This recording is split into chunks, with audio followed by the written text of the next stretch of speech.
दोस्तों नमस्कार। मैं संजय कुशवाहा आप समस्त व्यूअर्स का हार्दिक अभिनंदन करता हूं। और आज मैं आपके सामने जो बात करने जा रहा हूं, दोस्तों डिपार्टमेंट ऑफ कंज्यूमर अफेयर्स ने एक नोटिफिकेशन जारी किया, जिस नोटिफिकेशन को लेके डायरेक्ट सेलिंग कंपनियों और खासकर डायरेक्ट सेलर्स में काफ़ी असमंजस की स्थिति बनी हुई है कि आखिर होगा क्या। तो बहुत सरल शब्दों में मैं उसको एक्सप्लेन करने का प्रयास करूंगा कि 28 दिसंबर 2021 को रूल आया। 28 दिसंबर 2021 को रूल आया। वह रूल सेंट्रल गवर्नमेंट ने बनाया। एक्चुअली कंज्यूमर प्रोटेक्शन एक्ट 2019 द्वारा प्रदत्त शक्तियों का, कंज्यूमर प्रोटेक्शन एक्ट 2019 द्वारा प्रदत्त शक्तियों का प्रयोग करते हुए यह नियम बनाया गया, डायरेक्ट सेलिंग बिजनेस को ध्यान में रखकर, जो 28 दिसंबर 2021 से प्रभावी है। तो दिस रूल्स में be called the consumer protection direct selling rule 2021 2021। यह जो रूल है या consumer protection direct selling rules 2021 है। यहाँ पर सेंट्रल गवर्नमेंट ने रूल 2 में स्पष्ट कर दिया है। जो कुल यहाँ पे 13 रूल बनाया गया, इसमें रूल 2 में स्पष्ट कर दिया गया है कि ऑफिशियल गजट के प्रकाशन के 90 दिनों के भीतर, 90 दिन 3 महीने का समय दिया गया है, यानी 27 मार्च संडे पड़ता है। तो मान लिया जाए कि 28 मार्च तक समस्त डायरेक्ट सेलिंग एंटिटीज यानी समस्त डायरेक्ट सेलिंग कंपनियां इन नियमों का पालन सुरक्षित करें। बहुत कोई गलत नियम, बहुत ज़बरदस्त का नियम बनाया है सरकार ने, बिल्कुल आपके लिए बनाया है। तो इन नियमों का पालन सुनिश्चित करें। तो सेंट्रल गवर्नमेंट गजट में इस जो गजट है, मैं बता चुका हूँ कि कुल 13 रूल्स है।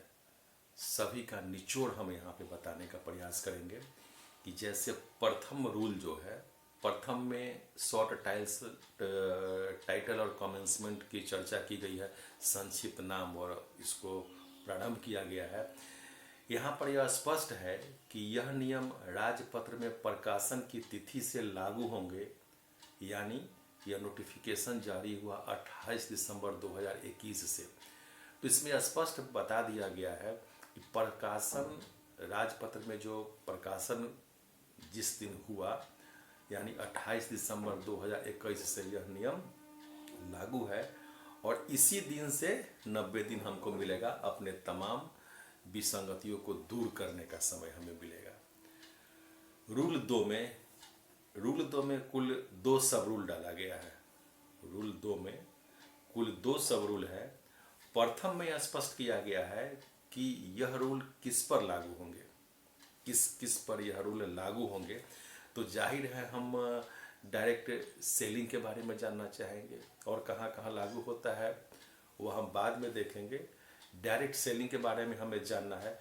तो हाँ, यह रूल जो आपका ये consumer protection direct selling rules 2021 है, यस, यह रूल डायरेक्ट सेलर पर लागू है। दूसरा जो सब रूल है ने स्पष्ट कर दिया गया है कि यह भारत सरकार के बाहर की कंपनियों पर भी लागू होगा, यानी जो विदेशी कंपनियां हमारे यहाँ काम कर रही है उन पर भी यह रूल लागू है। 1 और 2 हो गया।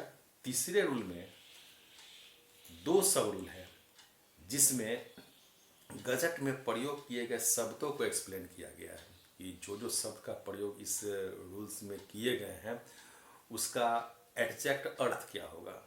कुछ शब्द वहाँ पे एक्सप्लेन किए गए हैं, जैसे एक्ट का मतलब हम क्या निकालेंगे, कूलिंग ऑफ पीरियड क्या होगा, डायरेक्ट सेलर्स क्या है, डायरेक्ट सेलिंग इंडस्ट्री या एंटिटी को स्पष्ट किया गया है। Money circulation scheme, multi layer network, saleable product, sensitive personal data, state आदि शब्दों को यहाँ पर एक्सप्लेन किया गया है, क्लियर किया गया है कि इसका अर्थ हम रूल में क्या निकालेंगे, ताकि रूल को समझने में हमें मदद मिलेगी। रूल 4 में कुल 10 क्लॉज खंड में डायरेक्ट खंड में बांटा गया है। रूल 4 में कुल 10 क्लॉज है। में डायरेक्ट सेलर को नहीं, डायरेक्ट सेलिंग कंपनियों के द्वारा रिकॉर्ड के रख रखाव की चर्चा की गई है। रूल 4 में डायरेक्ट सेलर से संबंधित कोई बात नहीं डाला गया है। वहाँ पर डायरेक्ट सेलिंग कंपनियों को रिकॉर्ड कैसे रखना है, अपना सेटअप कैसे तैयार करना है, कौन कौन रिकॉर्ड वो रखेंगे, किस तरह से रखेंगे, इसकी विस्तार में व्याख्या की गई है रूल 4 में। रूल 5 में कुल 17 सब रूल्स और 19 क्लॉज है। इसमें ऑब्लिगेशंस यानी डायरेक्ट सेलिंग इंटिटीज के दायित्वों को दर्शाया गया है कि कंपनियां का क्या क्या दायित्व होगा अपने कंज्यूमर के प्रति, इसको दर्शाया गया है। गवर्नमेंट के प्रति इसको दर्शाया गया है, जिसका पालन कंपनी करेगी। इससे भी डायरेक्ट सेलर को अपना इसमें भी दिमाग लगाने की या वक्त लगाने की कोई आवश्यकता नहीं है। बाद में ये समझना है कि क्या इस रूल्स को हमारी कंपनियां जो जिस कंपनी में काम कर रहा हूँ उसको फॉलो करती है कि नहीं करती है। उन्हें करना ही पड़ेगा, अगर वो नहीं करेंगे तो कंपनी सिस्टम से आउट हो जाएगी। उसके लिए भी कंपनी ने काफ़ी समय दिया है। इसके लिए रूल्स में काफ़ी समय दिया गया, कुल 90 दिनों का समय दिया गया है। इसमें डायरेक्ट सेलर दिमाग या वक्त न लगाए, बहुतों कंपनियां कर रही है और जिसमें कमी है 90 दिनों का समय काफ़ी है ठीक करने के लिए, अथवा अपना काम बंद कर दें। रूल 6, इसमें कुल 2 सब रूल्स एवं 11 क्लॉजेज हैं जो डायरेक्ट सेलर के ऑब्लिगेशन से, दायित्व से जुड़ा हुआ है। यस, ये रूल डायरेक्ट सेलर के लिए है। रूल 6, यह सभी डायरेक्ट सेलर्स के लिए जानना जरूरी है, जिसमें मैक्सिमम सब रूल्स एंड क्लॉज का पालन आप सभी डायरेक्ट सेलर करते हैं, अक्षरशः करते हैं और बेहतर करते हैं। जैसे इसको थोड़ा सा हम एक्सप्लेन करना चाहेंगे क्योंकि आपसे संबंधित है कि जो भी डायरेक्ट सेलर होंगे उनका अपना एक आई कार्ड होगा, उनका कंपनी से कॉन्ट्रैक्ट होगा कि यस इस कंपनी द्वारा बनाए गए सामान को मार्केट में सेल करने की अथॉरिटी होगी। तो नेचुरली उनका कंपनी जो आई कार्ड देती है वो आपका अथॉरिटी हो गया। किसी भी उत्पादन को या जो मेरा प्रोडक्ट है उस प्रोडक्ट को हम किसी व्यक्ति के पास हम जब बताने के लिए जाते हैं तो वही बात हम बताएं जो प्रोडक्ट की खासियत है, अपने ढंग से उसमें कुछ जोड़ने का प्रयास न करें। किसी के पास अगर हम जाते हैं तो बाकायदा उनसे हम समय ले के जाएँ, बात करके जाएँ, पहले से उनको हम सूचना दे के जाएँ। तो वगैरह वगैरह जो भी इसमें डाला गया है वह आप सभी नेटवर्कर करते हैं, आप सभी डायरेक्ट सेलर्स करते हैं।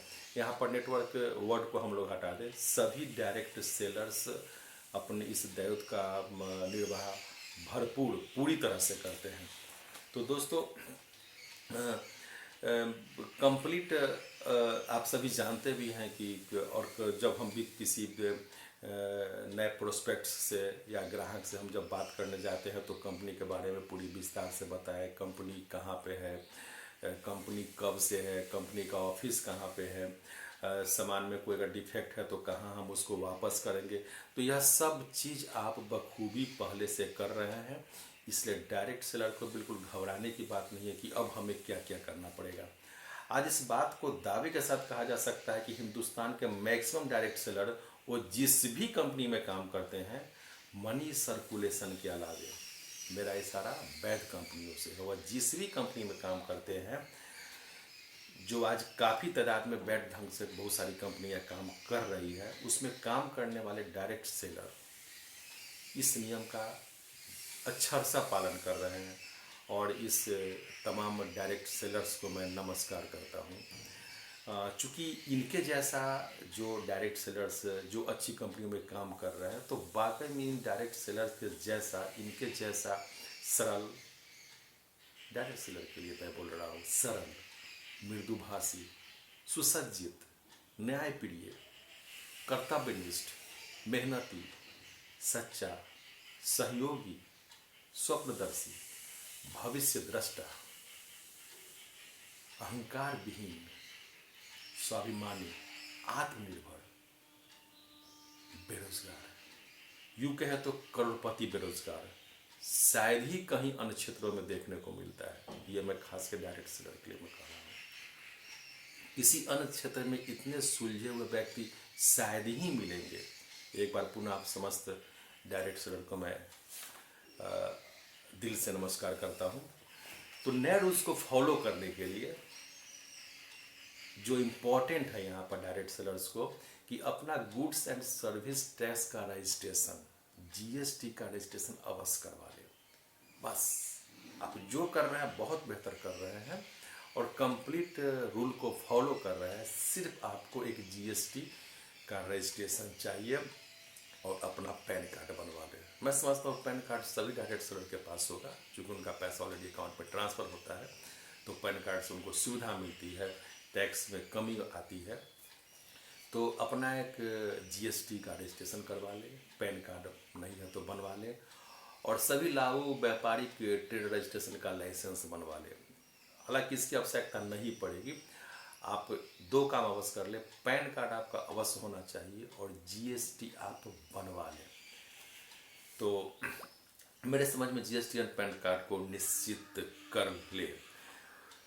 रूल 6 के सब रूल 1 क्लॉज ई अंगा के अनुसार यह आपके लिए आवश्यक है। रूल 6 में सब रूल 1 में क्लॉज है ई, इसके अनुसार जीएसटी आपके लिए अनिवार्य होगा। और जीएसटी के लिए आवश्यक पेपर आप किसी सीए से संपर्क करके पता कर सकते हैं, बनवा सकते हैं।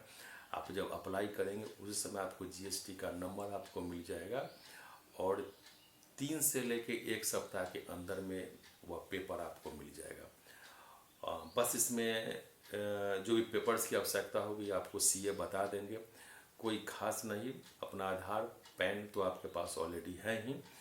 हाँ, एक इसमें ये चाहिए कि आपका एड्रेस प्रूफ, और एड्रेस प्रूफ में आधार को जीएसटी नहीं मान रही है, तो एड्रेस प्रूफ के लिए आप या तो इलेक्ट्रिक बिल या किरायानामा या कॉन्ट्रैक्ट जहाँ पर आप हैं वो आपका चाहिए, जो 1000 के स्टाम्प पेपर पर ही बनेगा। ये एक इसमें मैंडेटरी हो गया कि जो कॉन्ट्रैक्ट हम बनाएंगे, या जैसे पिताजी के नाम से बिजली बिल अगर आ रही हो तो एक कॉन्ट्रैक्ट बनाना पड़ेगा कि यस हमारा लड़का यहाँ पे है और रहता है और यहाँ से यह काम करेगा।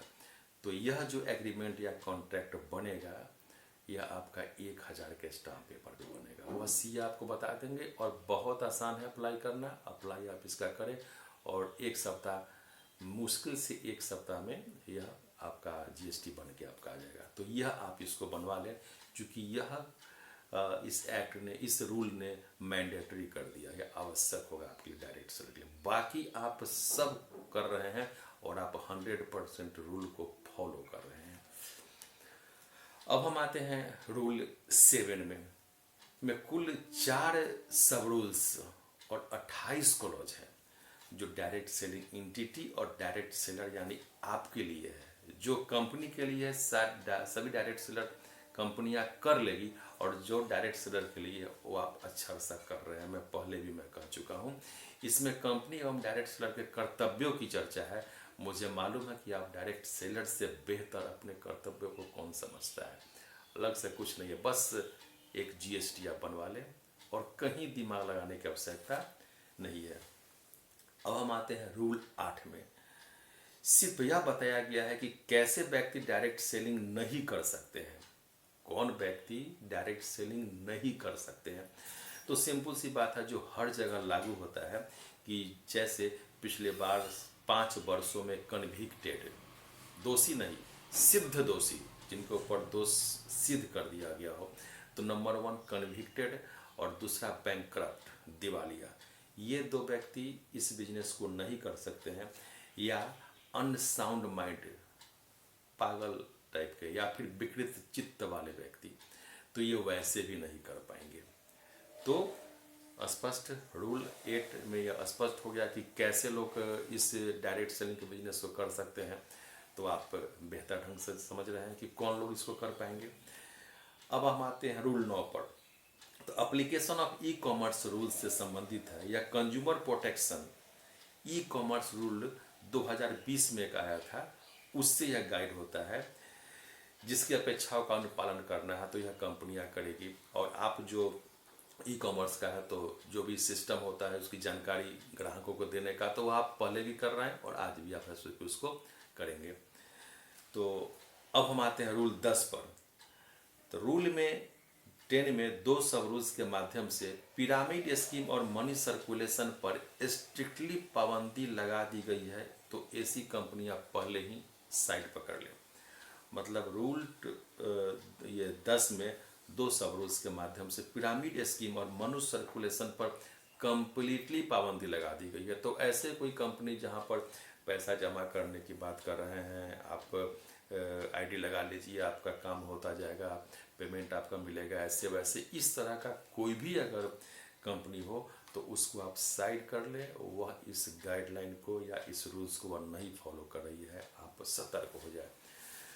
अब हम आते हैं रूल 11 में, राज्य सरकार द्वारा निगरानी रखने से संबंधित है। रूल 11 में राज्य सरकार के कार्य क्षेत्र को बताया गया है और उनके कर्तव्य को दर्शाया गया है। डायरेक्ट सेलिंग कंपनी और डायरेक्ट सेलर पर निगरानी रखने के लिए, जिसमें राज्य सरकार डायरेक्ट सेलर एवं डायरेक्ट सेलर कंपनियों की गतिविधियों की निगरानी या सुपरविजन के लिए एक तंत्र मैकेनिज्म बनाएगी।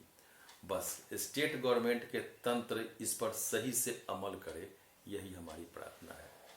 इंस्पेक्टर राज कायम न हो। चूँकि राज्य सरकार इस सिस्टम पे नज़र रखेगी तो बहुत अच्छी बात है, ताकि कोई गलत काम न हो। लेकिन यहाँ पे जो तंत्र बने वह बेहतर बने। हम सभी यही चाहेंगे कि इस तंत्र का गलत उपयोग न किया जाए। इस पवित्र धंधा, इस पवित्र बिजनेस, लाखों करोड़ों को व्यवसाय देने वाला इस उद्योग को गंदा न करे। इंस्पेक्टर आज इस पर कायम न करे। यह मेरा सरकार जो भी तंत्र बनाएगी उस तंत्र के लोगों से मेरा यही निवेदन होगा कि बहुत पवित्र धंधा है यह, इस धंधा में लोगों को तंगो तबाह ना किया जाए, सहयोग किया जाए। और जो गलत है वह तो गलत है, उनके साथ जो भी एक्शन ले गवर्नमेंट लेगी या इनके स्टेट गवर्नमेंट के तंत्र के द्वारा जो भी एक्शन होगा हम सभी उनके साथ खड़े हैं। ये आपका रूल 11 में था। और रूल 12 में inconsistencies in law direct selling company से संबंधित है, जिससे आप डायरेक्ट सेलर मुक्त है। डायरेक्ट सेलर मुक्त है यहाँ पर। यह आरबीआई यह रेगुलेशन आरबीआई के एक्ट 1934 से संबंधित है, जिसका पालन कंपनी करेगी और सभी कंपनियां कर भी रही है। नियम 13 में स्पष्ट है कि इस रूल्स में किसी भी उल्लंघन के लिए एक्ट के उपबंध प्रोविजंस ऑफ एक्ट लागू होंगे। तो ये कुल 13 रूल, डेट्स ऑल, कहीं से कुछ भी दिमाग लगाने की आवश्यकता नहीं है। और निचोड़ में यदि आपकी कंपनी सही है, नियमानुकूल है, तो डायरेक्ट सेलर जीएसटी और पैन ले ले बस, और बिंदास होकर पहले से 10 गुना उत्साह के साथ आप काम करें। क्योंकि आज आप जो काम करते हैं, आज बड़ी बड़ी यूनिवर्सिटीज़ में आप गौर करेंगे, आप जो काम करते हैं आज बड़ी बड़ी यूनिवर्सिटीज़ में आप जैसे डायरेक्ट सेलर को बनाने के लिए लाखों का फीस लेकर पढ़ाकर सालों में यूनिवर्सिटीज तैयार कर रही है। आप अपनी ताकत को, अपने क्षमता को पहचाने। आप जिस काम को कर रहे हैं, इस काम की पढ़ाई बड़े बड़े यूनिवर्सिटीज़ में होना शुरू हो गया है, जिसका फीस लाखों में है। और साल भर से ऊपर लगते हैं इस डायरेक्ट सेलिंग सिस्टम को समझने में, कैसे यहाँ पे काम करना है। वहाँ पे आप ऑलरेडी काम कर रहे हैं, तो आप मामूली बिजनेस, मामूली व्यवसाय में आप नहीं हैं। आप अपनी ताकत को समझिए, पहचाने। तो मैं आपको यह स्पष्ट करूँगा एक बार पुनः, मैं सैल्यूट है डायरेक्ट सेलिंग कंपनी को, और बार बार सैल्यूट है देश के भविष्य के कर्मठ योद्धा को, आप सभी डायरेक्ट सेलर्स को। तो जो हम यहाँ पे हम एक निचोड़ के तौर पर हम यही कह सकते हैं कि कुल 13 रूल में ऐसा कहीं से कोई असमंजस की स्थिति में आप न पड़े। सभी कंपनियां, मैक्सिमम कंपनियां जो मनी सर्कुलेशन का काम नहीं कर रही है वह इस हर रूल को फॉलो कर रही है, और डायरेक्ट सेलर ऑलरेडी पहले से कर रहे हैं। सिर्फ अपना जीएसटी अप टू डेट कर ले, जिनके पास नहीं है उसको बनवा ले और बिंदास होकर काम करे। जय हिंद, जय नेटसर्फ।